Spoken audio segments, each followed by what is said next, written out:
Hey, welcome everybody. Hello, everybody. Welcome for Spiritual Living North Metro. I'm Reverend Michael Torphy. I'm Reverend Valerie Torphy. And this is Greg and Sheila. They're our producers. They take care of all the technical stuff. And our very special guest, our musical guest, Robin Hackett. Welcome. Hello. So good to see you. Yeah. You too. So we'll get started with evocation. So if you would just join me by closing your eyes, releasing everything that is unnecessary for this moment, and be present as we give thanks for this wonderful day that we get to glorify you by being here, blessing all those who are in our families, all those who are friends, all our colleagues, all those that are part of our life in any way. So very grateful that life is, knowing that we are guided and directed this day to receive exactly what we need to receive and to give exactly what we need to give. Knowing everything is in perfect order eternally, I give thanks. So very grateful, so very grateful. And in this sense of an attitude for gratitude, I release, I let go, and I allow it to be. And together we say, and so it is. Yeah. All right, Robin, what you got for us? Just a little mantra for us to take into our hearts. All right. Open wide my heart. Open wide my heart. Open wide my heart. Open wide my heart. Open wide my heart. Open wide my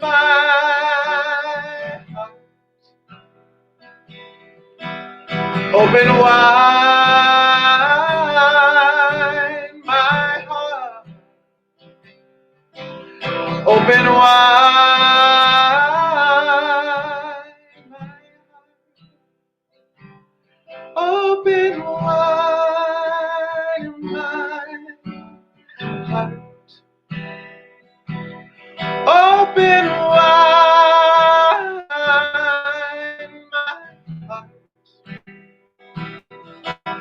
Open wide my heart. Open wide my heart.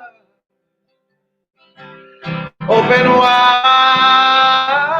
my heart. Open wide my heart. Open wide my heart. Open wide my heart. Open wide my heart. My heart. My heart.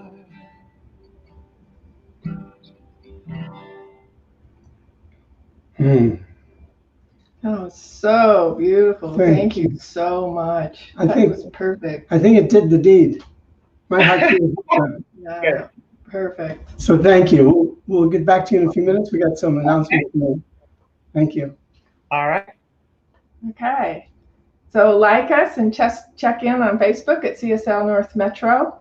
And do check out our website at cslnorthmetro.org. You can contact us to do the contact us and put your email in there to get added to our email list. And you can go to the prayer request and affirmations, and you can request a prayer there, and we'll pray on it all week. And the affirmations and the affirmative prayer for this week are there, but also for many weeks in the past too. So there's many, many affirmations there. And tell about your blog. I got a blog.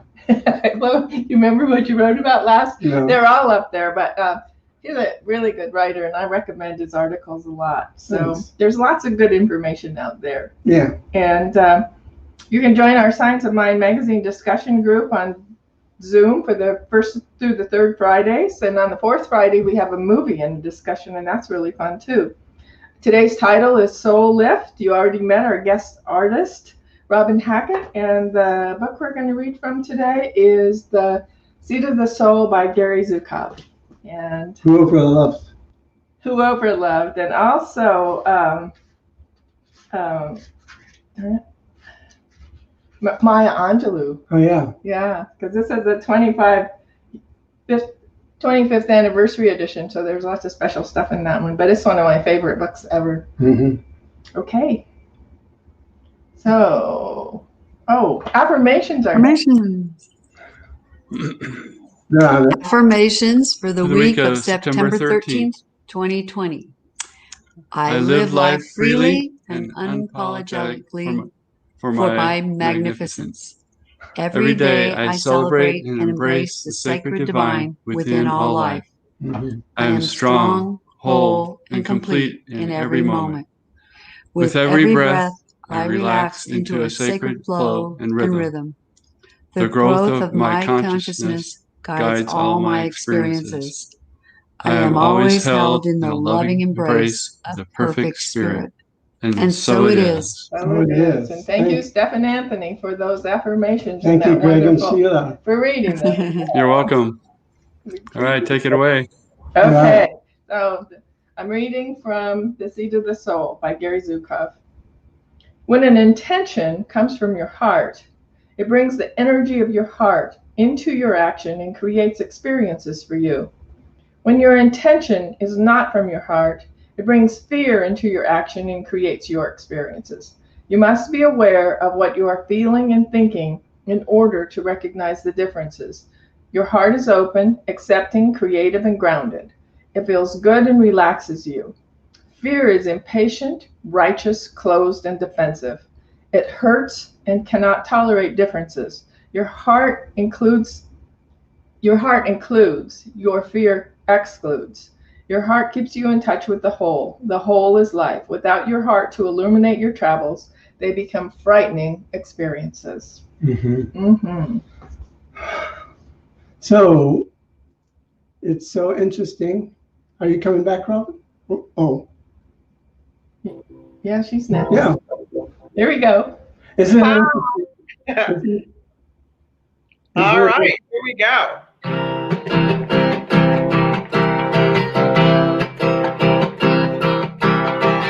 There was a guy who was down on his luck. He was truly poverty's child.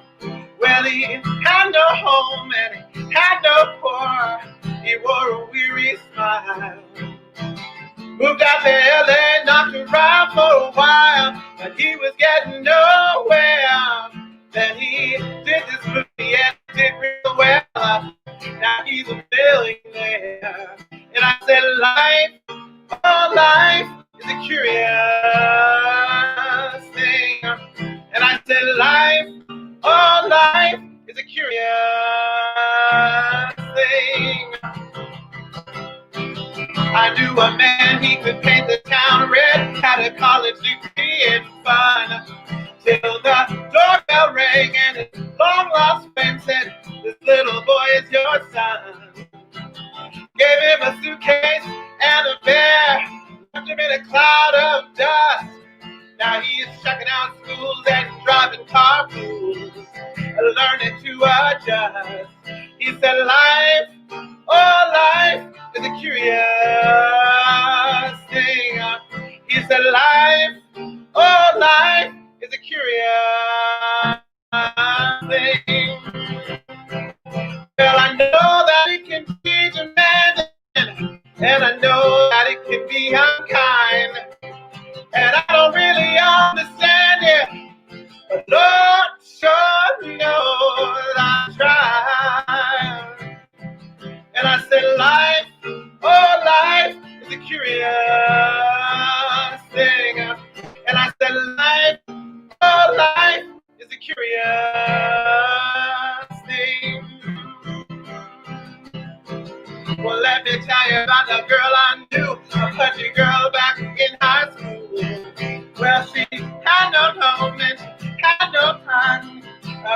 object of ridicule. The other day in the checkout line, they were ringing up my rice and beans. And there she was, just a pretty little face on the cover of a magazine. And I said, life, oh, life is a curious thing. I said, life, oh, life is a curious thing. Well, I know that it can be demanding, and I know that it can be unkind. Well, I don't really understand it, but Lord sure knows I tried. Just goes to show that you never know just what tomorrow may bring. But I tell you this, that what it is seldom what it seems. And I said, life, oh, life is a curious thing. Yes, I said, life, oh, life is a curious thing. And I said, life, oh, life is a curious thing. And I said, life, oh, life is a curious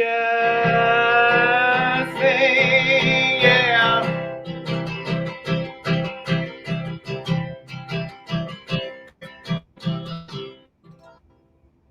Yeah.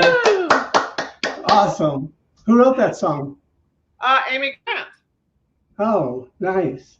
Well, that was just amazing. Thank you so much. Well, good. We love you. We'll see you in the. I love you guys too. Thank you. Okay. So here we are again. Here you are. Life is a curious thing. And we come into this life and we enter the world of opposites. So how we learn, because without anger, there would be no peace. We wouldn't understand the difference. And so when we're living in this world of opposites, we want to be aware of two things. One, we can live through what I call divine selfhood, which is our spiritual individuality, who we express as a spiritual being, or we can live in something that I call human self-willhood. And both of them are okay because we experience from both levels. What we're ultimately trying to get to is to be in that divine selfhood, where we're expressing spiritually in all aspects of our life. Yeah. Today's title is Soul Lift. And I was thinking, well, people go out and get facelifts because they want to feel young, or they want to feel beautiful, or they think by doing this, it's going to change something in them. And to a certain extent it does, but there's a higher way of being, and that's to have a soul lift. And these soul lifts can come in different ways. They can come through grace and ease, or they can come painfully. And either way, when you're a spiritual being and you understand from spiritual logic, you will grow in either case. I want to tell you a little story that happened to me some years ago when I was the minister in Fresno, California. And there was this individual who was very influential in the Fresno area. His name was Dr. Kapoor. Now, this guy was an angel. He was the most peaceful, loving person that you could possibly ever meet. And he was a professor emeritus at Fresno State. And he was totally involved in the community. I mean, he was always doing something. So one day I get a phone call from him, and he says, I want to invite you to a candlelight vigil for this place that was part of, it was like a district, Oak Creek. Anyway, they were going through something, and they were going to do a candlelight vigil. And he said, I would like you to invite your congregation to come and support it. And I'd like you to do a 2-minute talk. And I thought, wow, thank you, Dr. Kapoor. To me, that was such an honor, because to be asked to do something like that was just beyond anything I could think of, right? So so the day of the thing, I really wanted this 2 minutes to be just as great as I can be, and I worked on it and I prepared, and I was thinking, man, I'm ready. I'm gonna knock their lights out with this talk, my 2-minute talk, and thinking in terms of being a minister, that's really something to do. Talk within 2 minutes. Ministers like to talk a lot. So anyway, the day happens, and all these dignitaries were invited. The mayor of Fresno and the mayor of Clovis, which is attached to Fresno, it's another little city right next door, and the congressmen and all kinds of dignitaries, people from big churches, people from little churches. And I was just sitting there listening to the different talks, and most of them were kind of like downers. They were talking about depressing things, and I thought, I'm going to kill. I'm going to just knock their lights out, because I'm going to give something that's inspiring and uplifting and just make everybody feel good about themselves. So speaker after speaker are coming up, and most of them aren't doing 2 minutes. They're doing a lot more, because like ministers, politicians like to talk a lot too. So people are coming up to me and saying, are you going to talk today? Yeah, I'm going to talk today. I'm excited. I can't wait to get up there, because I got something important to say. So speakers they just keep coming and going, and it starts getting lengthy, and I'm thinking, this is taking a long time. I wonder when I'm going to get up. So I happen to see Dr. Kapoor, and I say, Dr. Kapoor, do you know what the schedule is when I'll be going up? And he seems very upset and disturbed, and he says, I don't know right now. And I had never seen him that way, and I thought, well, I wonder what's going on. So 2 minutes later, he comes up on the platform and says, we're going to have to cancel the rest of the speakers, because it's running too late, and we got a ceremony we want to do. And I thought to myself, dang, I wanted to speak. I had such a great thing to give. So I started feeling sad, and I just wanted to give what I had to give. And as the sadness started filling me, all of a sudden I started feeling guilty, because I wasn't there to just for my ego. I was there to support this whole thing going on. So there I am, battling between sadness and guilt, and thinking, oh, why is this going on? And it brought thoughts to my head how people think ministers don't grow. They never are challenged with anything, that we've arrived and everything's perfect in our life. I think that's funny. So anyway, they go through the ceremony and everything's done. And at the end, Dr. Kapoor gets up there and he starts thanking all the different ministers and spiritual centers and churches and synagogues, because it was a multi-faith thing. And he goes through this whole list of people that were supposed to talk but didn't get up there. And he gets to the end and he didn't mention us. And I'm like, now I'm mad. So I'm going through this sadness, this guilt, and this madness. And I've kind of reached ministerial hell, because I was feeling all these emotions and thinking, why is this happening? He did invite me, didn't he? He did ask me to speak at this affair, didn't he? Yeah, he did.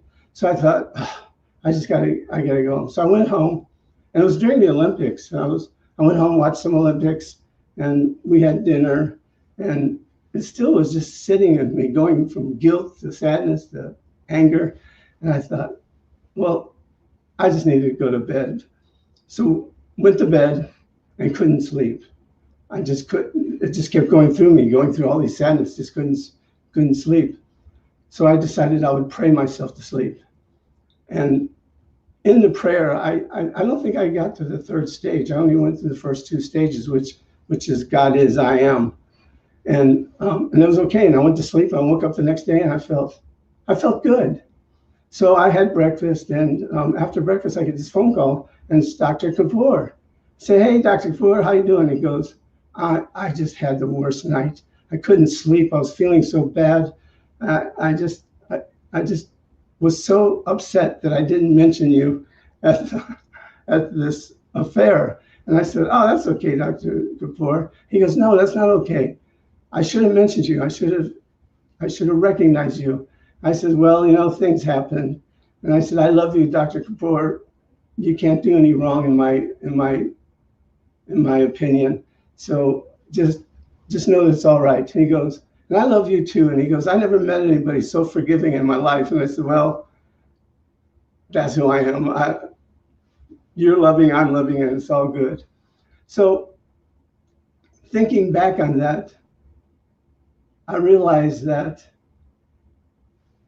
these gifts that are given to us, that was a gift. It truly was a gift, because I learned so much about myself. I learned what I still needed to work on, that ego was still working in me, and that I was never going to arrive at a certain place, but I was going to keep growing, and I was going to get the most out of every experience that I could get, and I was going to live my life in that divine selfhood the best I can. And when human self-willhood comes around, I'm going to do everything I can to grow and expand and become the minister that was brought here to be.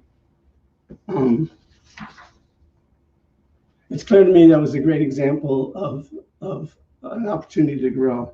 And what I want to share with you is the best way to grow is to go inward, to self-observation, to self-observe yourself, and just really look at it from the view of maybe somebody else on the outside looking in and seeing what's going on, and be aware of what's going on inside of you, and the best you can let go of anger or guilt or what was the other one? Anger, guilt, sadness. Just let it go. And a good way to let it go is to love it. Say, I love you, sadness. I love you, guilt.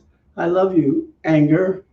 And I can love you and let you go, because you don't have no power over me anymore, because I am a self-aware spiritual being, and I'm here to grow and expand and become everything that I'm meant to be. And it's funny because later on I saw Dr. Kapoor. We had lunch actually, and he goes, Reverend Michael, I know you didn't get to talk that day, but there'll be many opportunities for you to talk. And I thought, well, that's okay. I'll just deal with it as it happens, because I'm just thankful to be in friendship with you and to share some little journey. And whether it's by ego or by love, it's all good all the time. Valerie?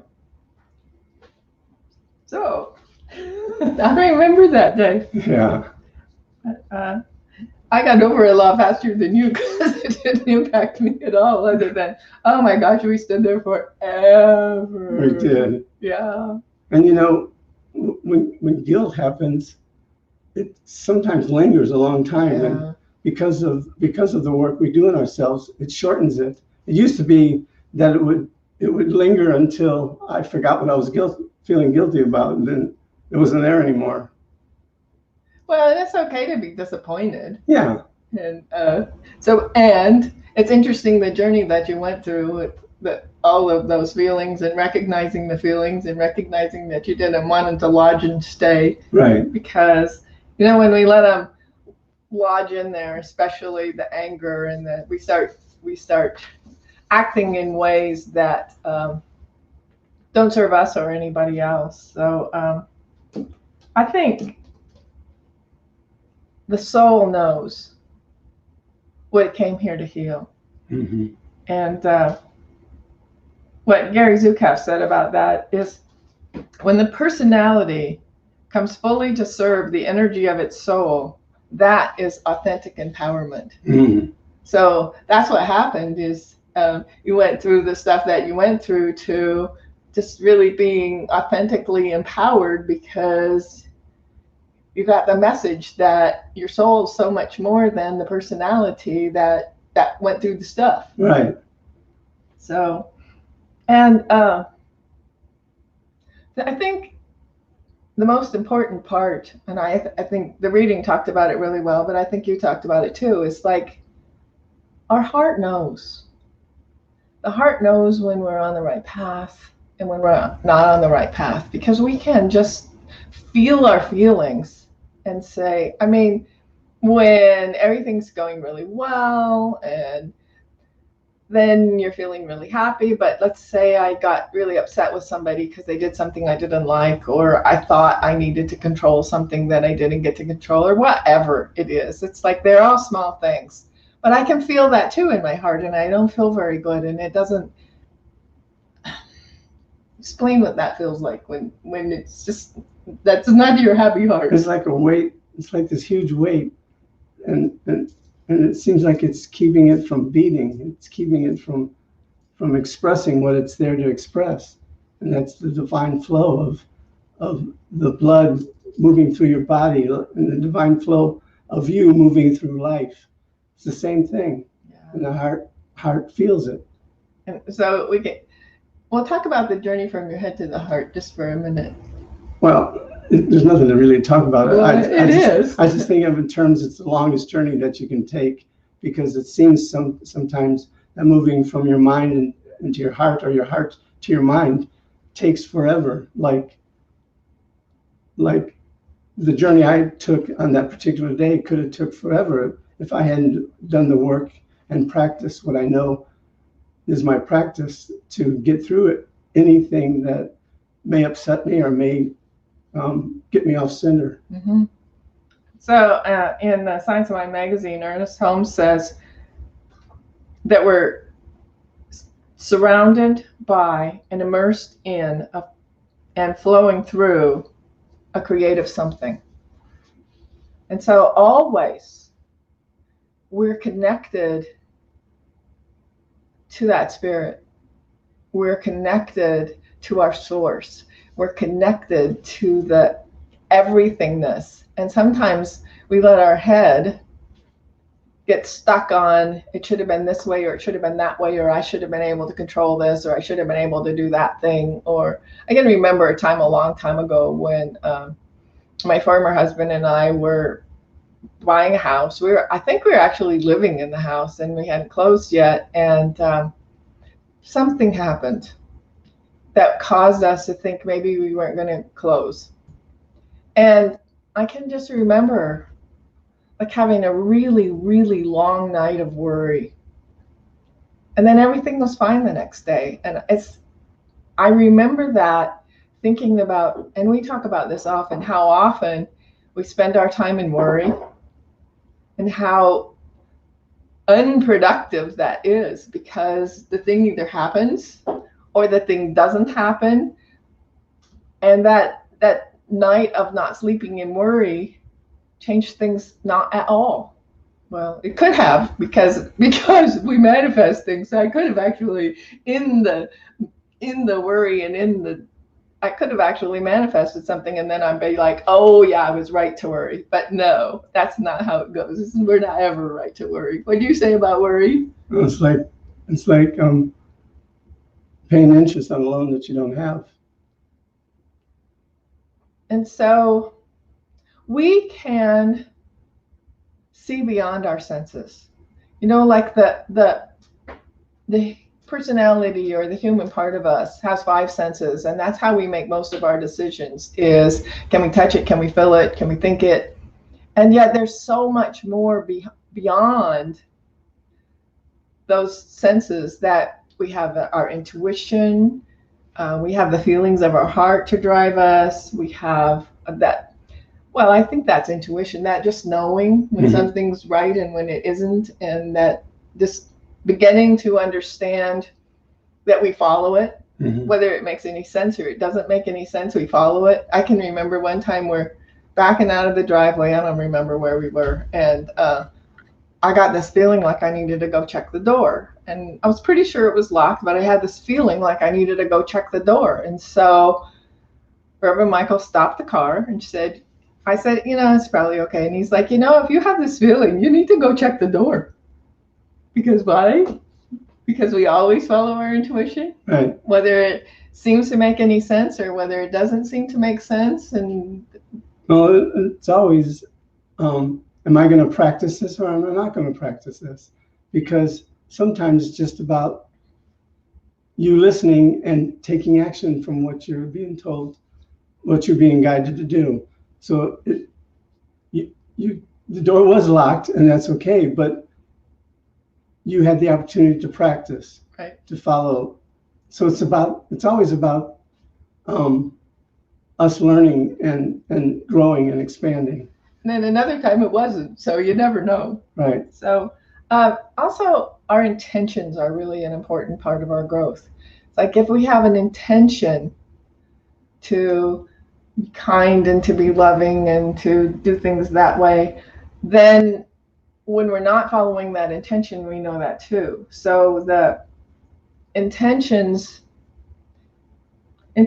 really drive where we're going and what we're doing. And sometimes I find myself, especially lately, it's like I haven't spent time enough on my intentions so that I really know where I'm going and what I'm doing and what's what. And I kind of just wander through the day and I don't actually get the things done I wanted to get done, or because I didn't take that time to make sure that my intentions were clear. And so it's like that's a day. But sometimes we're not clear for our intentions for longer than a day or for a long period of time. And that ends up leaving us kind of in a foggy place, kind of being undirected. And so it's really important that I can remember when I first started this journey and somebody said something about you're manifesting what you want. What do you want? And it's like, I didn't know what I wanted. And if I don't know what I want, if I haven't set any intentions, I'm going to just be kind of wandering. And so it's really important that we think about where we're going, what our intentions are, what do we want? What do we want to accomplish? What do we want to feel? How do we want to be? You have more to say about that? Well, a person without intentions or without an idea of what they want in life is like a seed in the wind. It can end up anywhere. It can end up on a boulder and have no way to grow or become its full self. So it is an important aspect of life, is to have divine intentions, like an intention to live peace. Like I can remember when I was seeking to be an actor as a career goal, and sometimes actors have to have other jobs to keep them in an apartment and be able to eat and do all that stuff. But I had this one job where I was driving a taxi, and that was a lot of fun because every time I went out in a cab, I'd take on a different personality and practice a character on people that get in my cab because they had no idea who I was. But I had this intention because there was always a fear that that you'd be robbed or hurt in some way, because it did happen. There were a couple of deaths from taxi drivers that would pick people up off the street. Most. Yeah. That's kind of scary. Yeah, but I had an intention that nothing could hurt me, and so there was this one time when I was feeling somebody had just been hurt like 3 days ago, and this one day I went out and I had a feeling like something was going to happen to me. So I pick up this one person off the street, and most cab drivers didn't do that because they didn't want to take that chance to pick up somebody. They got it from calls from the dispatcher. Instead, I picked up anybody, anywhere, because I was just free and exciting that way.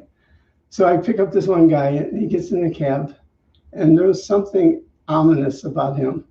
And he says, I said, where to? And he goes, well, just head down the street, and I'll tell you when to turn. And he did this like for 10 minutes, just telling me when to turn, where to go. And I started getting suspicious because usually somebody says, I want to go there, and they go there. But he was just guiding me all over the place. So finally he says, okay, turn down this alley. And I just got so frightened. I thought, oh my God, this guy's going to do me in.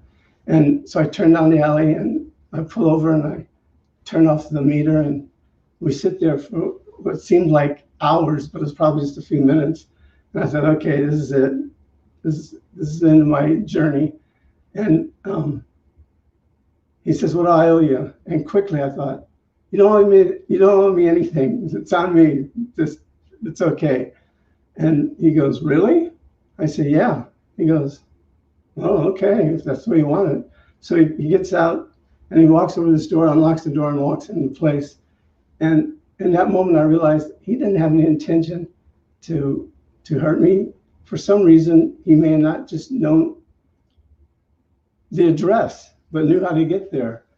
But the lesson I learned was don't create things with your mind that isn't there, because it caused me so much anguish and fear, and this was before I was in religious science and didn't know what to practice. But it was an example of how you can create something that isn't there. And I certainly did it that day. And I was okay. Or maybe he did have intentions and decided at the last minute when you said that to just get out of the car. No, I don't think so. No? No, because we really didn't talk. And the guy was a nice guy. Once I got out of my fear, I could sense that he was just a nice guy. It was my own personal journey that I went on.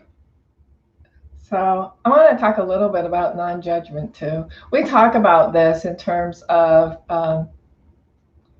we manifest what we think about, but on our soul journey, we're learning how to experience the world and work through things. The reason that we come with specific things that we need to work through in this personality. And so one of the things is practicing non-judgment. And that doesn't mean not compassion. It just means we don't need to be doing the judging for what somebody else is doing. We can do the things that we need to do. We can make decisions about who we want to spend time with and who we don't. We can make decisions about who we're going to vote for and who we aren't.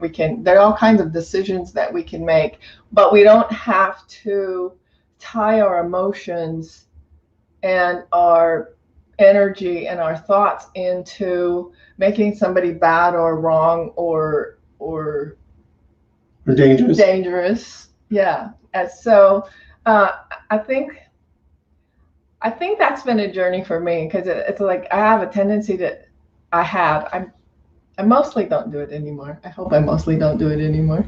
I had a tendency to think everything had to just be my way. I can even remember things when somebody would do something for me and I'd go redo it because they didn't put things right in the right place. And I began to realize it really doesn't matter. All of those little things that I thought I was controlling to keep myself safe really don't matter. And I began to realize that I'm safe anyway, and that I'm on this eternal journey. And even if something happens to my body, I'm still safe, I'm still okay, and I'm still the being that I came here to be. And so what Gary Zukav has to say about non-judgment, and I really liked it, is it allows us to experience unobstructed flow of intelligence, radiance, and love of the universe. And our personality is a part of that. And so it's just beginning to understand that we're bigger than the individual things that are happening. We're bigger than the personality we came here to be, and we're more than that. That each and every one of us is more than that, and that we can just honor our journey, and we can be grateful that we're here, and we can begin to let the things go that we might want to obsess about or that we might want to worry about. And yes, we're still in this human form, and yes, we still have those feelings and things and stuff that gets to us and stuff that hurts us, and we can feel it. But in an attempt to not hang on to it and not let it impact us in a way that maybe we end up being angry or regretful or hurt and let it last a really long time. I'm sure you have more to say about that. You sure? Yeah, don't you? I think you did a pretty good job. Okay. So we opened this service with a song by Robin that instructed us to open our heart. Yeah. And when you're living in the divine selfhood, then things just unfold perfectly. Because, like I've said in the past, we don't tell the musicians songs that we want them to sing. We just let them do their own thing. And it was so interesting that she sang that song about the heart, and the whole reading was about the heart, and our talk was, in a sense, about the heart, that we trust that the heart will guide us, and the brain will understand why it's guiding us, and everything will be okay. Mm-hmm. Everything will unfold in its perfection. And to just have faith in that no matter what's going on in your life, whether it's opposite of happiness or opposite of anything else, that those opposites that we experience every day are good, because we get to learn, we get to grow, we get to unfold, we get to expand, we get to be the full nature of who and what we came here to be, always. And if everything always went our way all of the time, and we got everything we ever thought we wanted, we wouldn't know what joy is, and we wouldn't know what pain is, and we wouldn't know happiness and sadness. And I don't even know that we'd know the full extreme of the full intensity of love, because it would all just be like, I like that story about the village that wanted the sun to shine all of the time, and then that realized that there's value in the darkness, and there's value in the changes, and there's value in the sun coming up and going down in the cycles, and there's value in the cycles that we go through, and the experiences that we have, and the emotions that we have. And that's really how we came here to be. And if we can experience it through our heart, because our heart, I was listening to something, I think it was by Heart Math yesterday, which is talking about the intelligence of the heart, and how much of the talking that happens to us during the day is coming from the heart. The feelings are coming from the heart, and all of the things that we're learning about how we feel and what's what is coming from the heart. So most of the conversation that we're having that we think is from our brain is really from our heart. And I thought that was just really fascinating. Yeah. So I think I might be complete. Okay, well, why don't we do a prayer? Let's do that. So again, wherever you are, just close your eyes. Let go. Allow your body to relax. Allow yourself to just be. And as we open up to that divine selfhood of ourselves, let us recognize that right there, right within you, right within me, is the perfection of God. And knowing that God is truly all that there is, one life, one infinite intelligence, one eternal being, creator of all that is, was, or ever will be. The source of love and peace and harmony and joy, freedom, inspiration, creativity, abundance and prosperity, radiant health, is all there. Yes. As our lives. Yes. And so knowing that we are one in the oneness, I speak this word declaring for each and every person that is part of this service, and those that will tune in at some point later on, that right where each one of us is the fullness of God. Yes. And that this day was created especially for you. Yes. And everything that takes place for you in this day is uplifting, inspiring, divine, peaceful, and you're guided and directed in all that you do. Yes. That every moment of your life is so very special. Yes. And that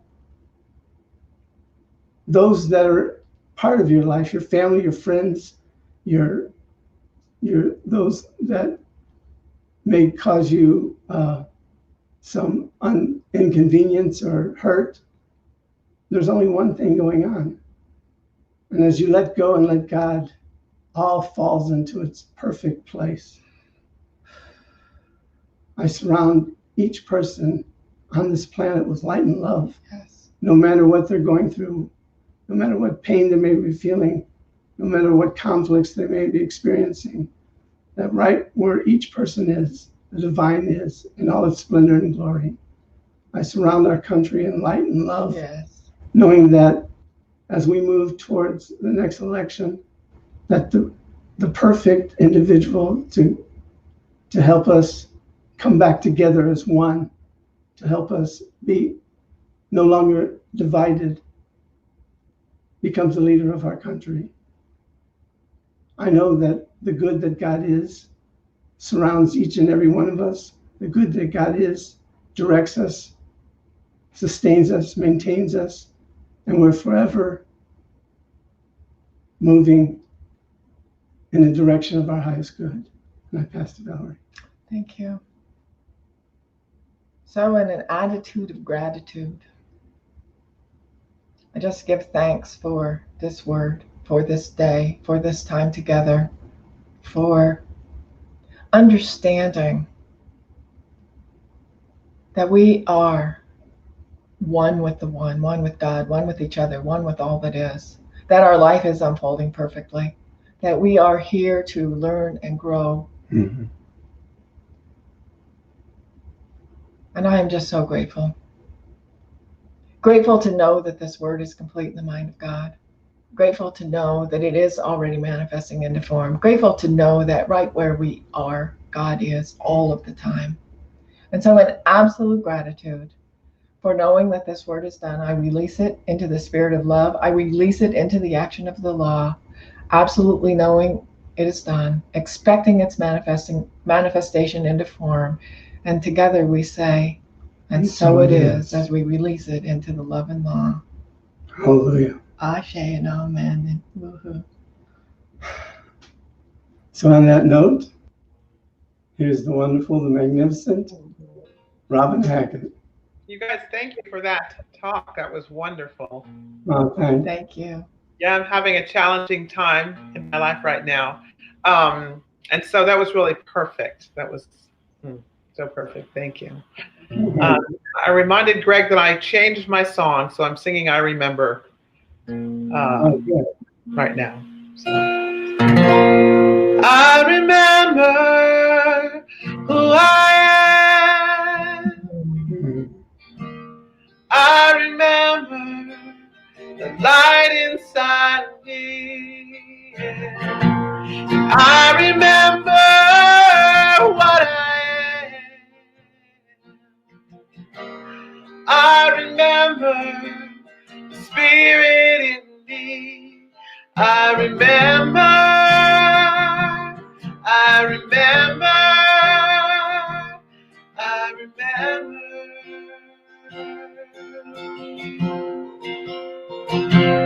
I remember. I remember. I remember. Who I am. Whoa, whoa.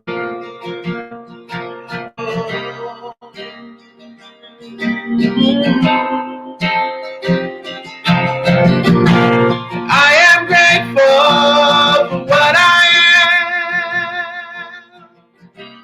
I am grateful for the spirit in me. Yeah. And I am thankful for who I am. I am thankful for the light inside of me. I'm thankful. I am thankful.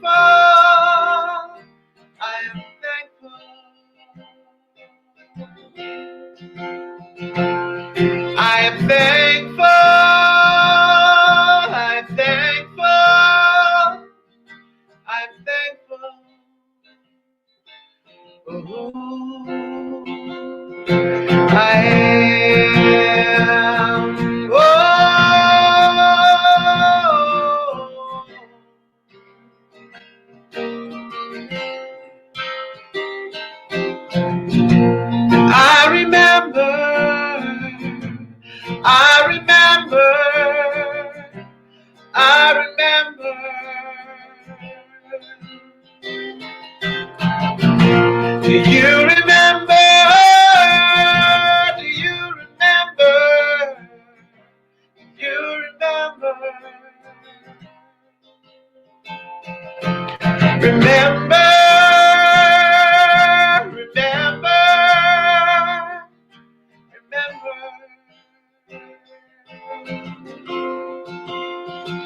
Oh, remember, remember, remember.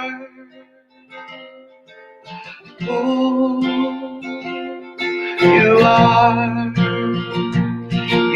love, you are life, you are peace, you are strength, you are hope, you are grace, you are life, you are love, you are strength, you are peace, you are joy. Oh, remember. Oh, remember. Remember. Ooh. You are. That's so beautiful. Thank you so much. I'm so thankful. Perfect? I'm Yeah. so thankful for who you are. Oh, thank you. The gifts you give. You just bring so much joy and wonder to our service, and we appreciate you so much. We do. Thank you. Thank you. Don't make me cry. Don't make me cry. So we're gonna do a few announcements, and we'll get back to our last song. Okay. Thank you. Okay. Well, I'd like to say something.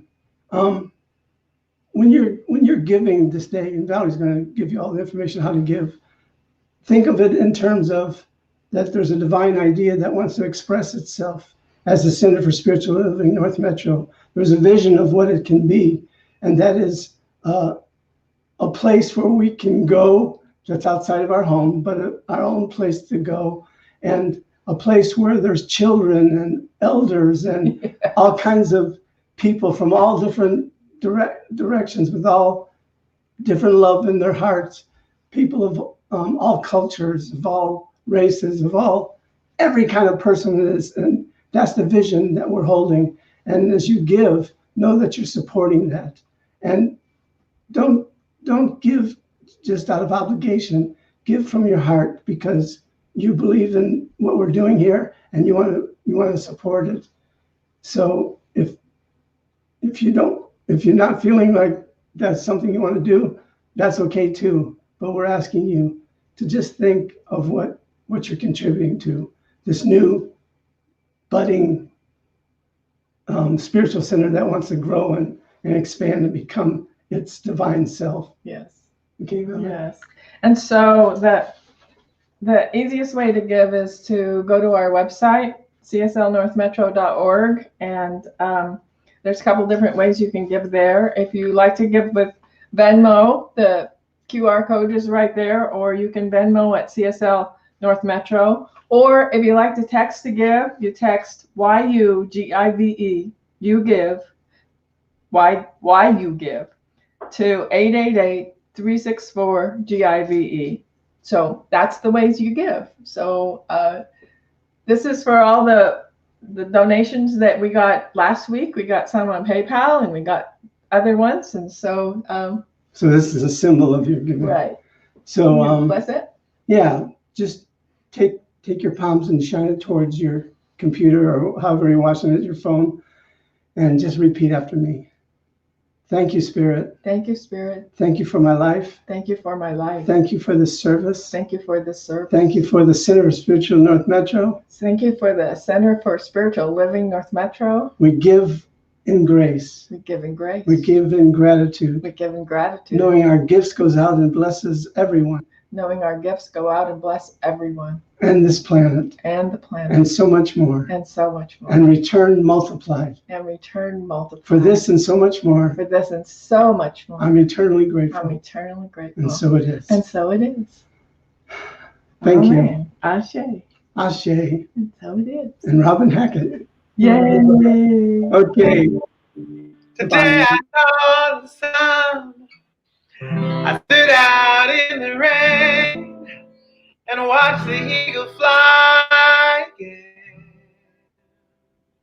I heard baby cry and walked right through the storm and felt the wind upon my face.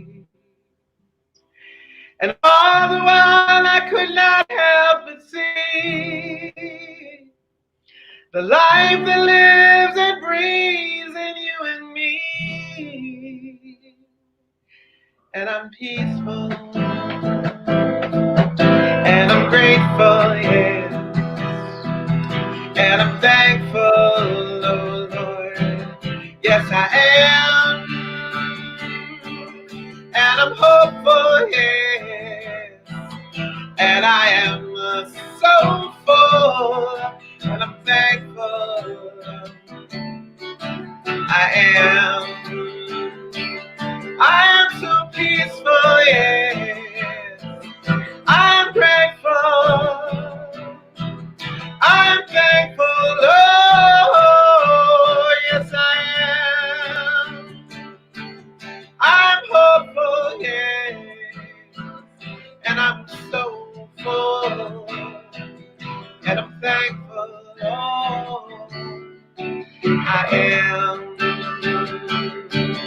yes I'm thankful, oh, I am,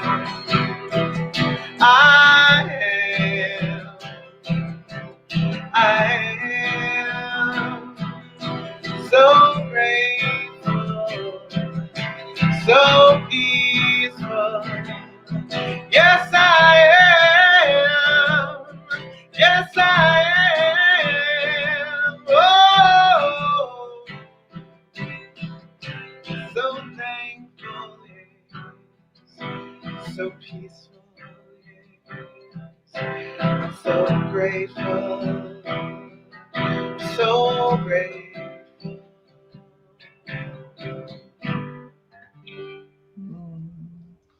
Ah, thank you. We're grateful for you too. Yes, we are. We're And for very that thankful. song, it's beautiful. So I want to remind everybody, so you can see, tell them about how to get a hold of you. It's on the bottom of the screen, but tell them anyway, Robin, how they can Oh, get me. Oh. You can get a hold of me at www.robinhackettmusic.com. Well, that's easy. Yeah. Things, there are books there. I have CDs. Yeah. I'm starting a creative coaching program. So if you Oh, want to explore your creativity, contact me. awesome. All right. And so we want to just remind you that we have a Zoom get together right after this, and the link will be on the bottom of the screen. And also, I'm pretty sure they put it in the comments too, so you can go right to the comments and see the link. It's right there. And sign up on our email list to get the list with the links and stuff. So anyway, Easy for you to say. yeah.